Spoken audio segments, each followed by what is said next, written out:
প্রত্যেকটা পরিবেশ বিষাক্ত হয়ে গেছে, যে বিষাক্ত থেকে আমরা বেরোতে পারছি না। কোনো শিক্ষাতে কোথাও লেখা নাই যে আমরা পরিবেশটাকে কিভাবে সুন্দর করব। শুধু বাচ্চা পড়ছে, মার্কসের পেছনে দৌড়াচ্ছে, কিন্তু সেটা তো লক্ষ্য নয়। লক্ষ্য আমার সন্তানকে মানুষের মতন মানুষ তৈরি করা। তো মানুষ কী করে হবে যদি ঠাকুরকেই না জানা যায়? ঠাকুরকে জানা হচ্ছে আমাদের প্রথম কর্তব্য। তাই ঠাকুরকে প্রতিষ্ঠা করতে হবে ঘরে, নিজের সন্তানের মধ্যে। আমি আমার সন্তানকে যেমনভাবে চালাবো ও যেন সেইভাবে চলে। আমার আচরণ দেখে আমার সন্তান শিখবে যে আমি কেমনভাবে চলবো, ঠাকুরকে কিভাবে নিয়ে চলবো। নাহলে এই যে পরিবেশ, বিষাক্ত পরিবেশ, এই পরিবেশে বাঁচা কঠিন। একটা মানুষ সুস্থ নাই, সব অসুস্থ। আমরা যে কজন আছি ঠাকুরকে নিয়ে শুধু ঠাকুরকে কাটাই পালন করতে হবে। ইষ্টভীতি টাইমে করতে হবে, ভোরের প্রার্থনা করতে হবে, ঠাকুরের নাম ধ্যান করতে হবে। সেইভাবে আমাদেরকে প্রত্যেকদিন চলতে হবে। এই যে মেয়ে সন্তান হয়, প্রত্যেকের ঘরে যায় মেয়েকে দীক্ষা দিই, না আমি আমার মেয়েকে দীক্ষা দিব না। আরে বাবা, তার বিয়ে হওয়ার পর কি হবে সে তো বহুত পরের কথা। আগে তো আমি যাকে নিয়ে চলছিস তার কথা তো জানো, আগে তো বাঁচো।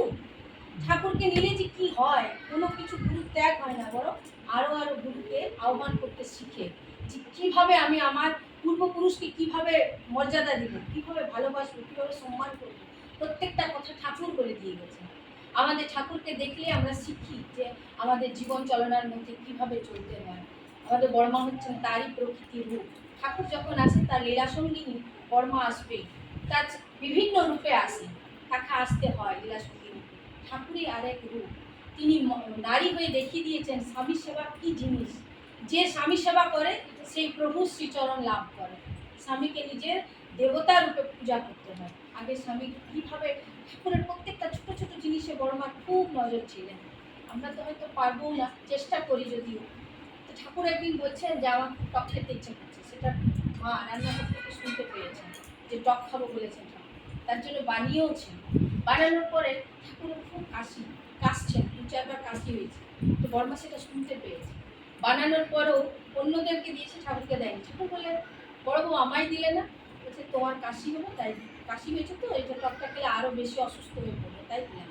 মানে প্রত্যেকটা ছোট ছোট জিনিসে বড়মার ঠাকুরের প্রতি খুব নজর ছিল। প্রত্যেকটা জিনিসে ঠাকুরকে সাবধান, ঠাকুরকে কীভাবে ভালোবাসবো, কীভাবে মানে স্বামীর সেবা যে পরমপিতার সেবা কীভাবে যে করা যায়, সেগুলো বড়মাকে দেখলে, বড়মার জীবন চালনা পড়লে আমরা তো বইয়ের মধ্যে যেটুকু পাই সেটুকুই অবলম্বন, বা সৎসঙ্গে মাতৃসম্মেলন যেখানে যায় সেখান থেকে শুনি যে ঠাকুর কী জিনিস ছিলেন। আর ঠাকুরকে জানার জন্য আচার্য সঙ্গ করতে হয়। আচার্যদেব স্বয়ং বসে আছেন দেবঘরে, তাকে দেখলেই মনে হয় স্বয়ং পুরুষোত্তম বসে আছেন। তিনি প্রত্যেকটা মুহূর্ত দেখিয়ে দিচ্ছেন যে ঠাকুরকে কীভাবে ভালোবাসতে হয়। প্রত্যেকটা কাজে, আমার প্রত্যেকটা কাজ যদি ঠাকুরকে কেন্দ্র করে না হয় তাহলে সব কাজই পণ্ড। একটা কাজও যদি মনে করি আমি আমার করে করছি, তাহলে সেখানেই বিষ ঢুকে বসে আছে। তাই আচার্যদেব বলছেন প্রত্যেকটা কাজ করার কেন্দ্র যেন আমার ঠাকুর হয়। যে কোনো কাজ করি, আর সেটা আমি করছি তা না। আর যে রান্নাটা ভালো করেছি সেটা আমার কোনো কৃতিত্ব না, ঠাকুর চেয়েছেন তাই ভালো করেছে। তাই প্রত্যেকটা কাজে তাকে সর্বশ্রেষ্ঠ করো আর তাকে প্রতিষ্ঠা করো, এটাই হচ্ছে আমাদের মূল কর্তব্য। আর আমার পরিবার, প্রত্যেকটা মায়েদের একটাই বার্তা, এখন যে পরিস্থিতি চলছে, প্রত্যেকের ঘরে ছেলে সন্তান হোক, মেয়ে সন্তান হোক, তাকে ঠাকুরের চরণে সমর্পণ করুন এবং ঠাকুরের ভাবধারায় ধারিত করুন। ঠাকুর বলেছেন যা, তাই ওদের ভিতর ছোটোর থেকে ওদের ভিতরে চাপিয়ে দিতে হবে, ভিতর থেকে শিখিয়ে দিতে হবে। 16 বছর বয়সে এলে তারা শিখবে না, কেন কি ছোটোর থেকে ঠাকুর বলেছেন 2 বছর যখন আদো বল থাকে তখনই সন্তানকে মোক্ষম কথাটা শিখিয়ে নিতে হবে।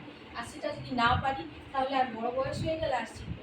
তাই প্রত্যেকটাকে আমার এই অনুরোধ, আপনারা নিজের পরিবেশকে খুব ভালো রাখুন, সুন্দর রাখুন, আর ঠাকুরকে নিয়ে চলুন, জীবন আরও উন্নত হোক। আর যে আজকে যে মাতৃসম্মেলনের আয়োজন করছে, নিজের দেবতার জন্মদিনে, তার বড় মেয়ের জন্মদিন, আমি ঠাকুর রাতুল চরণে প্রার্থনা করি সে যেন আরও খুব ভালো দীর্ঘায়ু হয়, ঠাকুরকে নিয়ে যেন আরও উচ্চতর জীবন লাভ করে, স্বামী সন্তান সবাইকে নিয়ে যেন ঠাকুরমুখী হয়ে চলতে পারে। এগুলি আমি প্রত্যেককে জয় মঙ্গল কামনা করছি ঠাকুর রাতুল চরণে।